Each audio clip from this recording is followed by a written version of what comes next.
Well, it's game week. Does intensity ratchet up even another higher level now that it's in sight? Well, I don't know. I thought we had a good week last week. You know what I mean? Our guys practiced hard today. I mean, we know this is going to be a tough game. And I just like our energy, really for the last couple of weeks.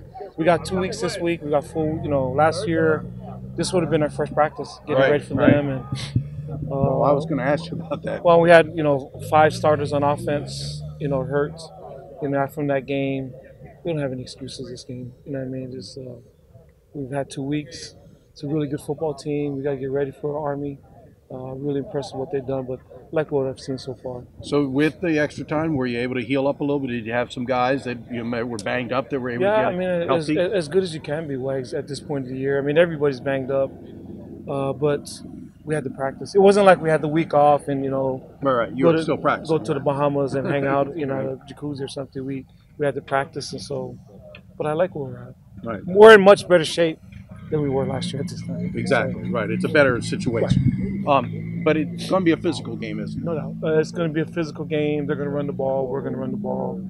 The game's probably going to last 47 minutes. You know what I mean? And Right. if it wasn't for the commercials, this would be a really, really fast game. And we know what they're going to do. They know what we're going to do. You know what I mean? It's just going to be a physical game. You know what I mean? We got tremendous amount of respect for them.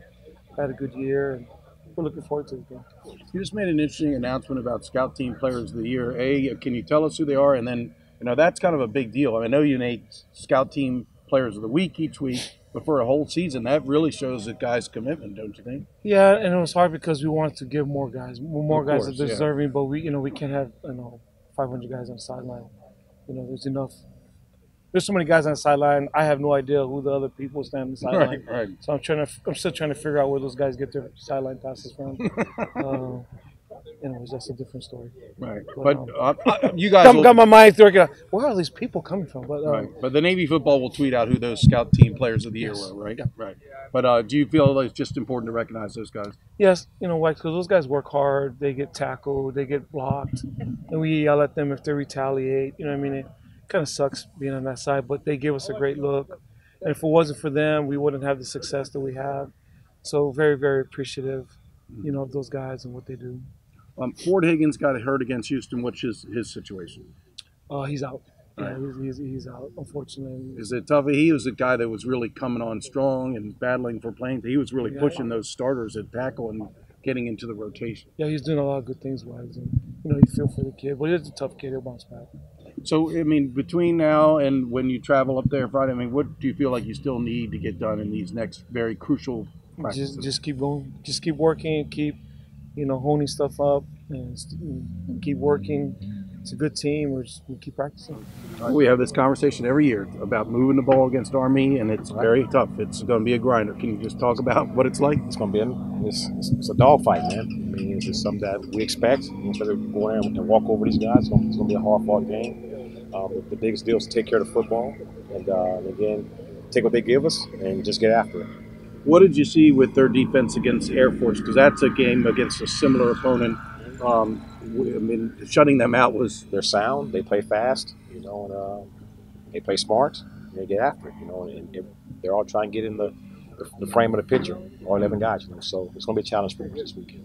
But I know you can sometimes try to pull out some special things. Do you do that? Do you feel like you've got to do that in a game like this? Maybe do something a little different just because they're so used to seeing the regular triple option? We've done things all year long that's different, So we'll put a game plan together. Game plan's already in pretty much, and we're just cleaning things up, sharpening things up, and we're gonna go play and get after it. Right. Now, obviously, Malcolm, wherever he plays, is going to be a key figure. Can you kind of talk about him as a player in general and how he could be a game changer in a game like this? Any game can be a game changer. We just got to find ways to get the ball to him. We got to be smart. We have to find ways to put him in spots to be successful. And if we come out of the game with him not touching the ball, 10, 15, 20 times, we didn't do our job. So he's going to touch the ball a lot. We got ways to get the ball to him.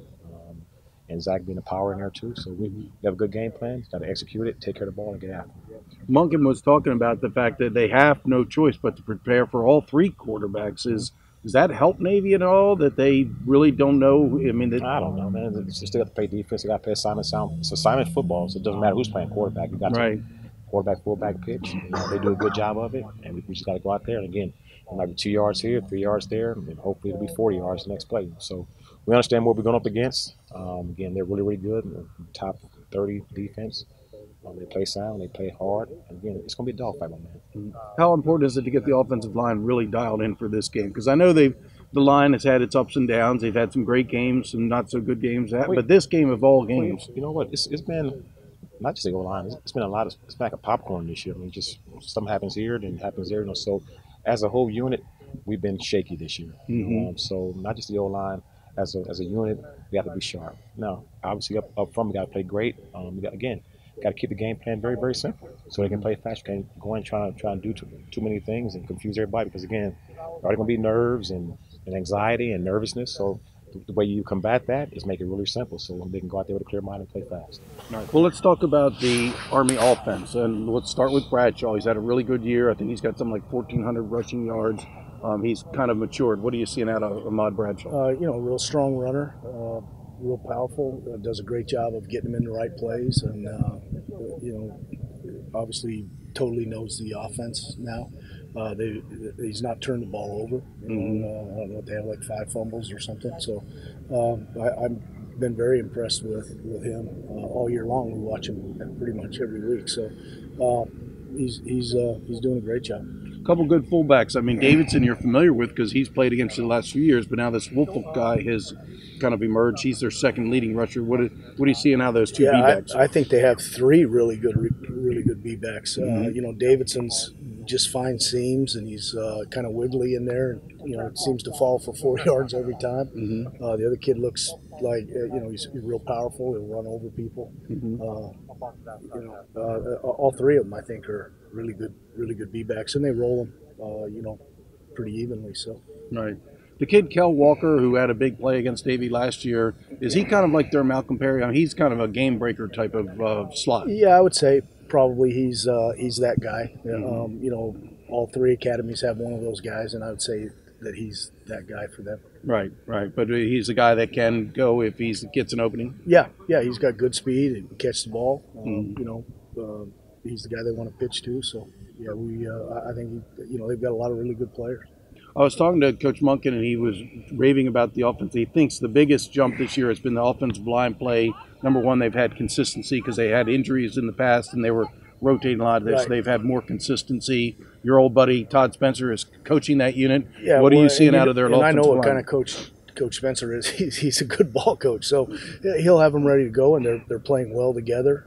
And like Coach Monken said, they haven't had any injuries. They're all the same guys we played last year, except for one.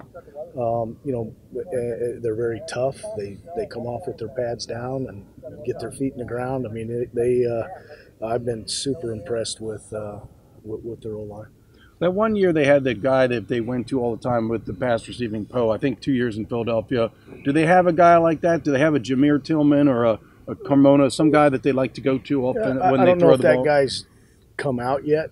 I mean, they really haven't needed to. I mean, they get like 2 or 3 long third downs a game, so they really haven't had to they've have not a guy been like put that. Into they will throw the ball, when you least expect it. So I think they're hanging their hat on what they do really well, and that's pound the ball. I mean, it's hard to get people off when they're picking up 3, 4, 5 yards of carry, and they're happy with that. So I think they know where their strength is, and they're playing to that. They have some receivers that can catch. Bradshaw can throw the ball, so we have to be on our toes. We can't just play the run. Right. Well, I was just saying. I mean, how different is it? And is it a major change mindset wise to go from what you see in the American Athletic Conference all year with these pass-heavy teams? And I mean, it's a completely different defense, isn't it? Really, when you go against an Army as opposed to Houston or Memphis or whomever. Well, it might be a little bit, but defense is it's all about being physical and your mindset. Luckily, we see this offense in the spring, so we have a chance to work against it. I wouldn't want to get ready in 3 days for our offense or Army's offense or Air Force's offense. So that's a plus that we get to play against it. We have some really good offensive coaches that know it really well. So if we have questions, we can go, one door over and What are they thinking here? What are they trying to get done here? How are they counting this? Mm-hmm. So we have some advantages that way. Right.